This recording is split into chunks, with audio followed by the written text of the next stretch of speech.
Antarctica की अनजान और खौफनाक दुनिया बेशुमार मिस्ट्रीज से भरी हुई है। कुछ को तो सॉल्व कर लिया गया है, लेकिन कई अभी तक साइंस के भी पल्ले नहीं पड़ रही। बर्फ की मोटी तह के नीचे कौन सी दुनिया बसती है और यहाँ से मिलने वाला 10 लाख साल पुराना आइस क्यूब हमें टाइम ट्रेवल करवा कर हमारे अर्थ के पास्ट में कैसे लेकर जाता है। अंटार्कटिका, जिसको दुनिया का बॉटम या फिर साउथ पोल भी कहा जाता है, यहाँ की आइस शीट्स की गहराई 4.7 किलोमीटर तक रिकॉर्ड की गई है।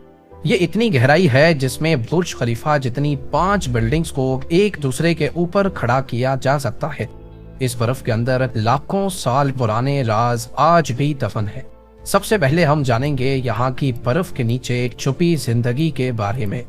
नंबर 7, 2022 में रिसर्चर्स ने सैटेलाइट इमेज की मदद से अंटार्कटिका में मौजूद लार्सन बी आइस शेल्फ पर एक गैर मामूली निशान देखा। इनको इस पर शक तो तब हुआ जब क्रैक जैसा दिखने वाला निशान 2021 के बाद की फोटोज में ही देखा जा सकता था। उससे पहले ऐसा कोई निशान वहां मौजूद नहीं था।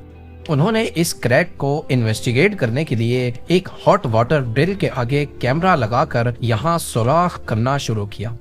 करीब 500 मीटर की गहराई पर जाकर ड्रिल को रोकना पड़ गया, क्योंकि ड्रिल पर लगे कैमरा ने अंटार्कटिका के नीचे छुपी एक अजीब दुनिया का मंजर रिकॉर्ड कर लिया था।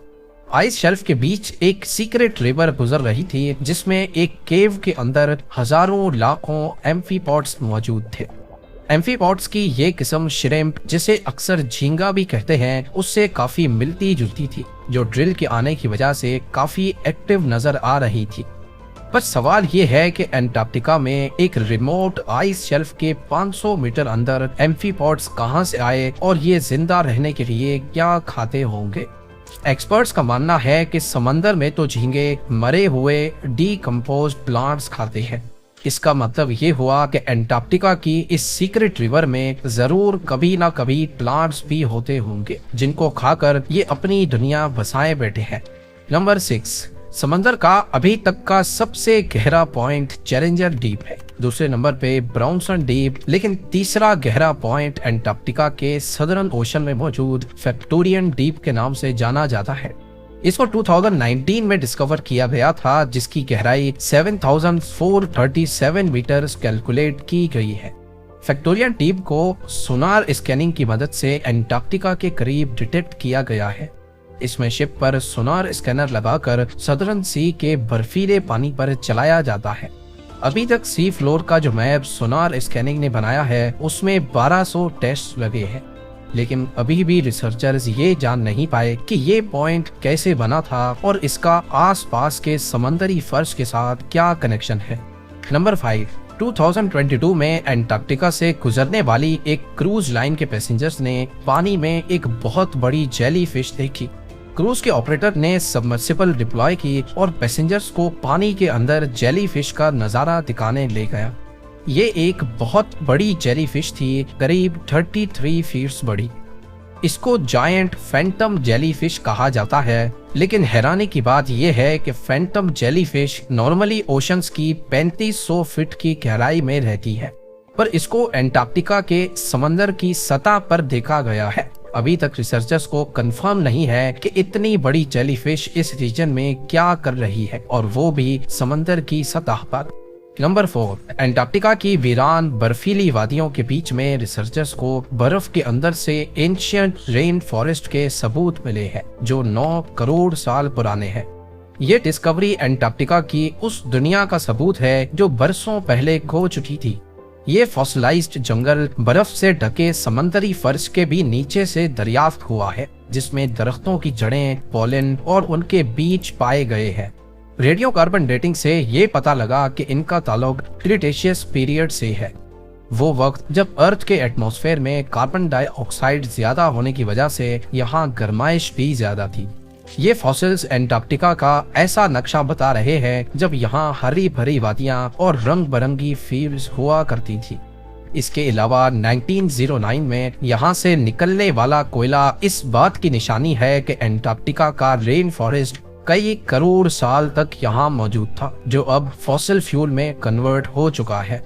नंबर 3, अंटार्कटिका की बंजर बर्फ के अंदर से अभी तक ढेर सारे मेटेओराइट्स भी मिल चुके हैं। ये कोई आम पत्थर नहीं बल्कि एक बहुत बड़ी यूनिवर्स का सबूत है। इनमें से कई मेटेओराइट्स का हमारे पड़ोसी प्लेनेट मार्स से ताल्लुक है। इनमें से एक मेटेओराइट जिसका नाम ALH 84001 है और ये हमारे सोलर सिस्टम का सबसे पुराना ऑब्जेक्ट है, करीब 4.5 अरब साल पुराना। इस मेटेओराइट ने 1996 में हेडलाइंस बनाई थी जब साइंटिस्ट ने ये ऐलान किया कि मार्स से आए मेटेओराइट में माइक्रो फॉसिल्स के एविडेंस मिले हैं, जिसका मतलब है कि जब ये मेटेओराइट मार्स से टूटकर यहाँ आया था उस वक्त मार्स पर जिंदगी मौजूद थी।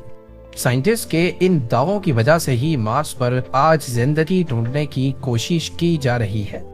इस मेटेओराइट से साइंटिस्ट को मौका मिला कि वो मार्स के एटमॉस्फेयर और वहाँ की वॉल्केनिक एक्टिविटी पर रिसर्च कर सके। इसमें कुछ ऐसे मिनरल्स भी पाए गए हैं जो सिर्फ पानी में होते हैं, जो इस बात का सबूत है कि मार्स पर पहले पानी बहुत ज्यादा मिकदार में बहता था।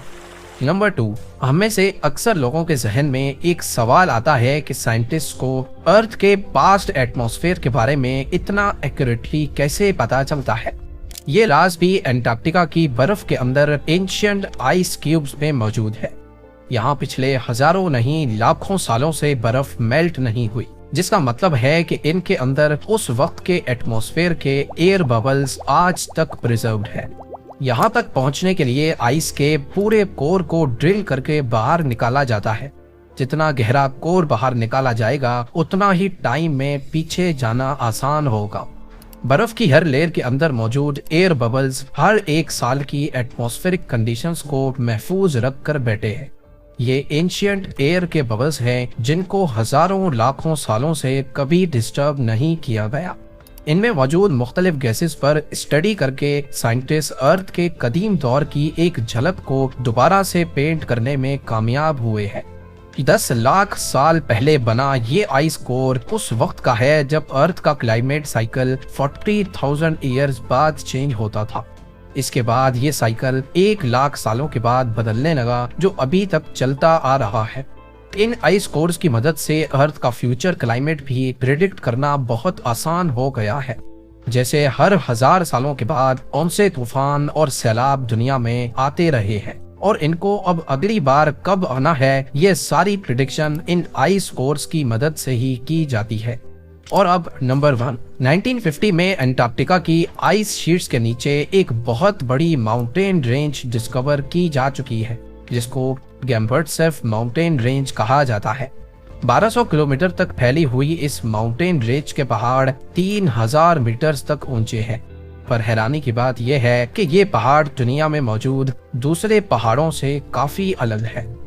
नॉर्मली जिस एरिया में ये पहाड़ मौजूद हैं, इनको बहुत पुराना होना चाहिए, लेकिन इनकी बनावट बता रही है कि ये इतने पुराने नहीं हैं। बर्फ के कई किलोमीटर नीचे इनकी मौजूदगी भी साइंसदानों को परेशान किए हुए है, क्योंकि पहाड़ ज्यादातर टेक्टोनिक प्लेट्स की मूवमेंट से बनते हैं, लेकिन अंटार्कटिका में ऐसी कोई मूवमेंट नहीं होती, जिसका मतलब ये हुआ कि ये पहाड़ जमीन के अंदर मौजूद मैग्मा के उबलने की वजह से उभरे हैं। लेकिन अभी तक इस बात का साइंसदानों के पास कोई सबूत नहीं। मिलते हैं अगली शानदार वीडियो में।